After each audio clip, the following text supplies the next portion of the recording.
Pilipinas ang may hawak ng titulo bilang number 1 country in labor exportation. Ayon sa PSA, tinatayang nasa 10% ng buong populasyon sa Pilipinas ang nagtatrabaho abroad, which is 1.96 million ng ating maigiting na overseas Filipino workers ang kumakayod sa ibang bansa during the period of April to September 2022. Lubhang tumaas ito ng 7.6% mula noong 2021 na may bilang na 1.83 million. Ayon naman sa ginawang survey ng SWS, 7% adult Filipinos ang gustong magtrabaho abroad.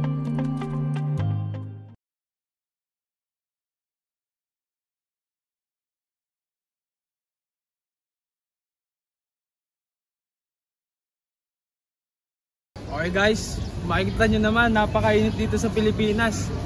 Kaya tayo mag-iikot-ikot ngayon upang tanungin ng mga tao kung gusto ba nila ang mga ibang bansa. Tara!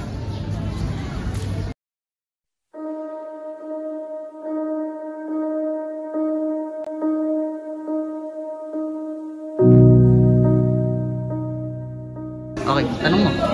Kasi mo ba sa kayo? Hindi. Ano? Pong pangalan nyo? Kayla may Kima Kapagal. Ang pangalan ko po ay Archie Bipkilia po. Katrina po. Aaron rin niya. Laika Abaya from Ako po si Ricky. Ako po si Micah Abigail Lupe. Ako si Mark Christopher P. Cabaya. Vina Francisco. Kung bibigyan ka ng oportunidad makapagtrabaho sa ibang bansa, as an OFW, tatanggapin mo ba ito? Tatanggapin ko siya kung kinakailangan. For me po, yes po. Yes. Hindi. Siguro no. Ako po, hindi po. Para sa akin, tatanggapin ko ito. Hindi. Bakit? Minsan sa hirap ng panahon, minsan kailangan din natin magpursige kasi kailangan natin. Kasi may mga magulang kasi tayo na hindi naman sapat yung mga perang kinikita nila. Kung bibigyan mo ng pagkakataon maging OFW, i-go ko first. Kasi for me, it is a privilege for me since iiba yung sistema doon sa ibang bansa. And for me, isa rin po yun na an adorable opportunity para ma-hone yung skills natin, and also hindi naman natin maakila na mas mataas yung mga sahod doon sa ibang bansa compare sa bansa natin. And then kung bibigyan man tayo ng opportunity na mag-OFW sa ibang bansa, then we want to cater that opportunity and para mag-discover pa sa ibang bansa, dahil ang buhay natin isa lamang and mas maganda na explore natin ang buong mundo. Hindi lang tayo mag-stick sa isang country, and mas maganda na explore natin yung ibang lugar. Kasi pag OFW, malaki yung chance na higher yung income, tsaka multiple yung work na pwede mong i-accommodate. Parang kumbaga more work, more money. Pag dito kasi parang kahit nagpas 8 hours ka magtrabaho, parang walang-wala sa kikitain mo pag nag-abroad yan. Mas marami pa namang job opportunities dito sa Pilipinas. Hindi lang. Marami pa rin company dito na magaganda, kaya goods pa. Mas pipiliin ko yung buhay sa Pilipinas kaysa sa ibang bansa. Bilang isang tao pong family-oriented, parang hindi ko po iisipin or papahalagahan yung pera at opportunity po para mapalayo po sa kanila. Mas pipiliin ko po kahit simple lang po yung buhay ko, dito lang po mag-stay sa kanila. Bilang kung naghihirap, tapos ako rin kung sakaling mabibigyan ako ng opportunity na makapag-OFW, ako rin yung unang-una sa pamilya na makakarating ng ibang bansa. Tapos, medyo malaki daw sa ako dun eh. Oo. Kasi unang-una, pangarap ko din talagang pumunta ng ibang bansa. Pangalawa, mas mababa yung requirements ng ibang bansa kaysa dito sa Pilipinas. Tsaka mas mataas yung tawad sa ibang bansa. Mahirap kasing iwanan yung pamilya, lalo yung sa mother ko na recently lang last year na inoperahan siya dahil sa breast cancer niya. Yun lang yung dahilan kung bakit ayaw kong umalis dito sa Pilipinas.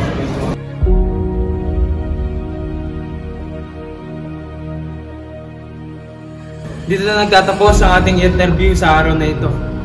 sa nakandak nating interview, makikita naman natin na karamihan na nagsagot ay oo. At ang kanilang pangunahing dahilan ay kakulangan sa trabaho sa Pilipinas upang makatulong pinansyal sa kanilang mga pamilya. Ayun lamang po, maraming salamat. Wala tol, minalimutan tayo interviewin. Ha? Minalimutan tayo interviewin tol. Sino tol? Hello, ako si Mary Jane Barsibal. Taga Dubai ako, UAE, dito sa United Arab Emirates. Ilang taon na akong Nag-work. nag-work Ilang taon ka na pong nag-work? dito sa Dubai. Nasa matagal na, hindi ko na mabilang. Pero kung sa Dubai, ay kung dito lang sa UAE, nasa 17 years na. 17. 17 years. Matagal Sa na din po Dubai, pala. dito lang sa Dubai. Pero yung sa Saipan, sa Taiwan at sa Brunei. Iba pa. Oo, iba pa. Bakit ka po nag-ibang bansa? Para makatulong sa pamilya. Yun ang number one, di ba? Para mabigyan ng magandang kinabukasan yung anak, kung may anak ka, or kung yung may family ka na susuportahan. At saka wala kasi akong trabaho dyan sa Pilipinas na regular. Palaging 6 months, 6 months lang. So, mahirap mag-apply. Lalo na pagka nagkakaedad ka na. So, kaya ako nag-abroad. Tsaka sabi nila, malaki daw ang kita dito. Totoo naman. Pero pangarap nyo na po ba mag-abroad? Hindi. Gusto ko dyan lang sa Pilipinas sana kasi siyempre masarap yung kasama mo, pamilya mo. Kaya lang, no choice. Dito, kumbaga, nung matim na nag-apply ako nun, yung yung pag-abroad. Kung sakaling sa Pilipinas ka po magtatrabaho, ano pong kukunin mo? Nurse. Nurse. Pangarap ko kasing maging nurse. Kaya lang hindi natupad. Hindi ko natupad yung pangarap ko rin kasi hindi nga ako nakapag-aral ng college. Sa loob po ng 17 years sa ibang bansa, may mga times po ba na parang ayaw mo na o gusto mo dito na lang sa Pinas mag-work? May mga ganong moment po ba? Oo naman. Siyempre hindi mo na maaalis yan . Lalo na kapag ka nalulungkot ka, naho-homesick ka. Kasi nga, sabi nga nila, kapag nag-abroad ka, kailangan malakas ang loob mo. Hindi pwede dito yung mahina ang loob kasi bibigay ka. Kasi may times na katulad na pag dito wala kang kasama, nag-iisa ka, natural, nandoon yung nami-miss mo yung pamilya mo. Kaya talaga may times na gusto ko rin dyan sa Pilipinas na magtrabaho para makasama mo pamilya mo. Kaya lang, kung wala ka namang magiging magandang trabaho at magiging maganda kita, so mag-abroad ka talaga. Ano pa po yung mga ibang hirap o challenge sa pag-ibang bansa? Para sa akin, kasi naman dito sa pag-abroad naman, iba-ibang klase ng professional. Siguro yung mga may pinag-aralan, hindi sa kanila challenge o hindi ganong mahirap ang pagtatrabaho. Pero sa amin na nasa loob ng bahay, yung pakikisama sa amo. Kasi may mga time na makahanap ka ng among mabait, swerte ka. Pero kung makahanap ka ng among hindi maganda ugali, yun, yung mga challenging. Bukod sa mga hirap ka na nga sa pagtrabaho, hirap ang isip, hirap ang puso, hirap ka pa sa amo mo. Yun yung pinaka-worst sa amin sa mga nagtatrabaho sa bahay. Pero kung ang nag-abroad naman is professional, siyempre may mga pinag-aralan, hindi mahirap sa kanila or hindi masyadong ma-challenge. Hindi katulad talaga sa katulad namin na nasa bahay, nandyan araw-araw at lalo na kapag mga inalagaan kang bata na kailangan mong protektahan. Yun. Ano naman po ang pinanguhugutan mo ng lakas para makayanan o malampasan yung mga challenges sa ibang bansa? Siyempre, pamilya. Kasi pag-iisipin mo yung pamilya mo at lalo't meron kang binubuhay, yan ang magiging kalakasan. Kasi kapag nga sabi ko nga nung una na kapag ikaw ay nag-abroad, kailangan malakas ang loob mo. Kapag may loob mo, huwag ka na mag-abroad. Marami ka rin siyempre nababalitaan na may mga nababaliw at kung ano-ano, may nangyayaring hindi maganda, di ba? Kaya kailangan dito malakas ang loob. At saka siyempre number one yung pamilya. Kaya ka nabubuhay, kaya ka tumatatag dahil sa kanila. Lalo na kapag may pinag-aaral ka, may sinusuportahan ka. yan yung pinakakalakasan mo is yung mga mahal mo sa buhay. Since pamilya po yung pinanguhugutan nyo ng lakas ng loob, paano nyo po na-maintain yung connection nyo dito sa Pinas, sa mga pamilya mo? Sa chat, number 1. Pero nung mga panahong hindi pa masyadong yung social media, ang hirap kasi gumagastos talaga ako ng napakalaking pera no'n, buwan-buwan sa kakatawag sa kanila sa Pilipinas. Pero nung dumating na yung naging na yung social media, nandiyan na yung mga pre-call, katulad nga nito, yung mga Google Meet, yung mga VPN, yung mga ganyan, at least, nakakatawag ka na ng libre. Kailangan lang internet or wifi. Hindi katulad noon. Kaya sa araw-araw naman, parang kasama mo na rin. Kapag nalungkot ka, tawagan mo. Kapag i-message mo, at least nagkakaroon kayo ng communication, di ba? Araw-araw. May mabibigay po ba kayong advice sa mga aspiring or nagbabalak mag-OFW?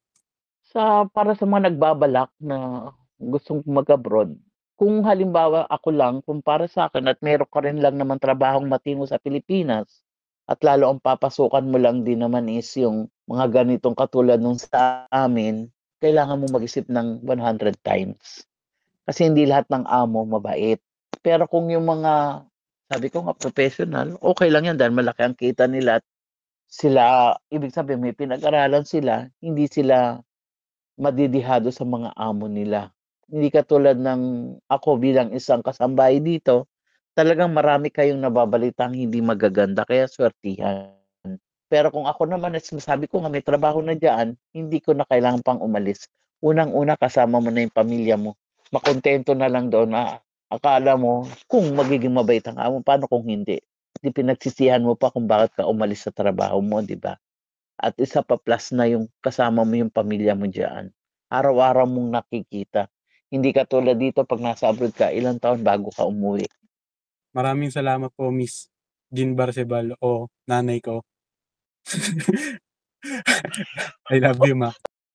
Take 2. Action. Magandang gabi po. Maaari ko po bang malaman ng inyong pangalan? Ako si James de la Cruz. Sa kasalukuyang panahon, may trabaho po ba kayo? Wala. At nagbabalak pa lang ako maging nurse sa ibang bansa. Pangarap niyo po bang maging OFW o magtrabaho sa ibang bansa? Oo. Saang bansa po o mga bansa niyo po gusto magtrabaho kung sakali? Ay, yung mga bansang napili ko USA, Canada, or Australia. Bakit niyo po gusto magtrabaho sa mga bansang nasabi ninyo? Ano po yung mga inspirasyon or mga dahilan ninyo upang magtrabaho dito? Yung mga inspirasyon ko para magtrabaho sa ibang bansa, syempre, una, yung mas maganda yung quality ng trabaho doon and mas maganda yung mga benefits sa mga ospital. Pangalawa, mas mataas yung sweldo at mas maganda yung mas madaling makaipon. Ganun. At lastly, pwede ka pang makapagpadala ng pamilya mo sa ibang bansa kapag citizen ka na. Ganun.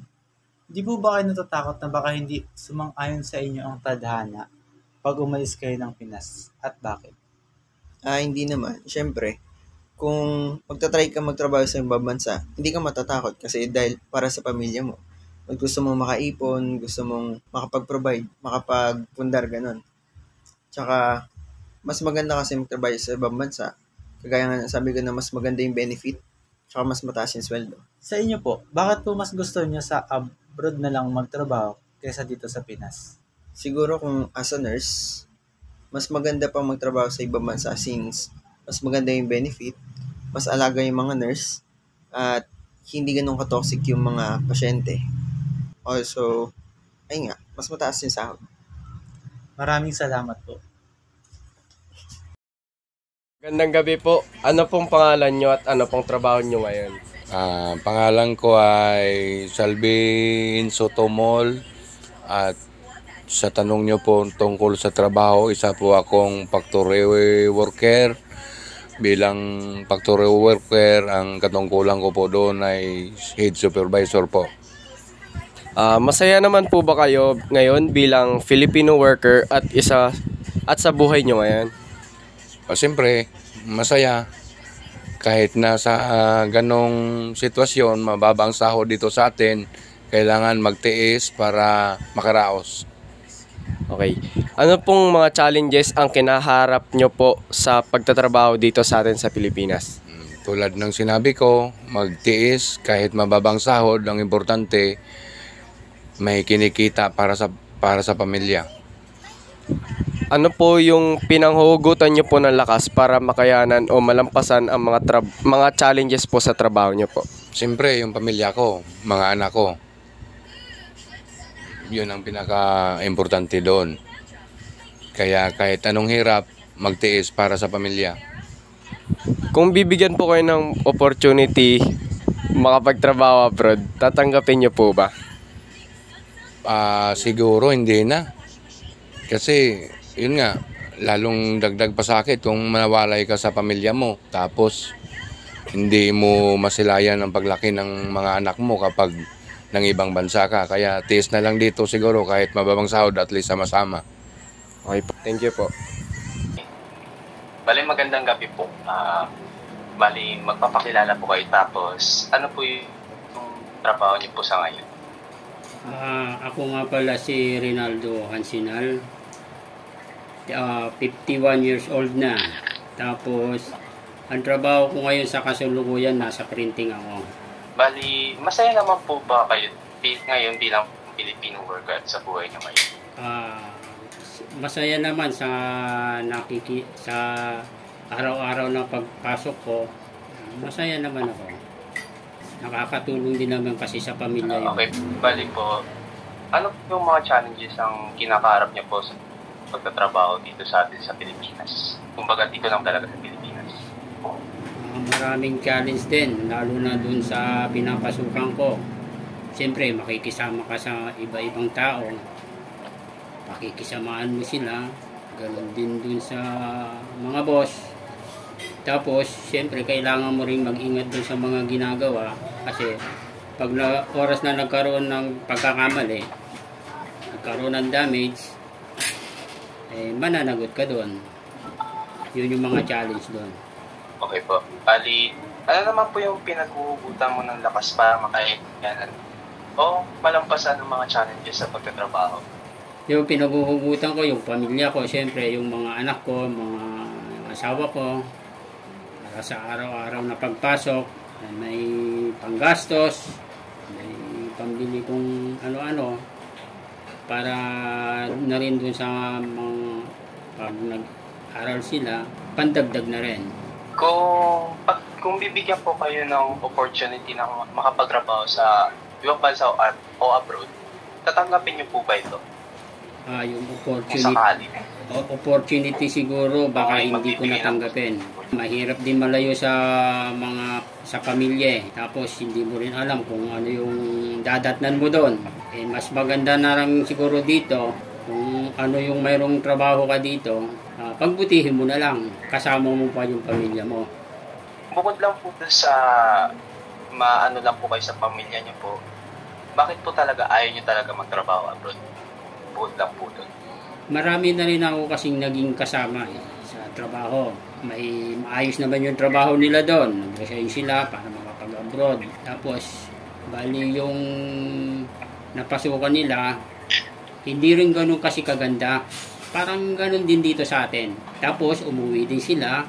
Nag-a-apply ulit din doon sa pinapasukan nila dati. Yun yung isang rason na ayaw ko rin mag-abroad. Kasi yung pag-a-abroad kasi parang dito rin din yun eh. Pag sinwerte ka, maganda yung pupuntahan mo. Pag hindi naman, bali wala din kasi. Gumastos ka pa, nalayo ka pa sa pamilya mo. Tapos, parang wala lang din. Ganda gabi po at maraming salamat po. Sana makatulong yan sa inyo.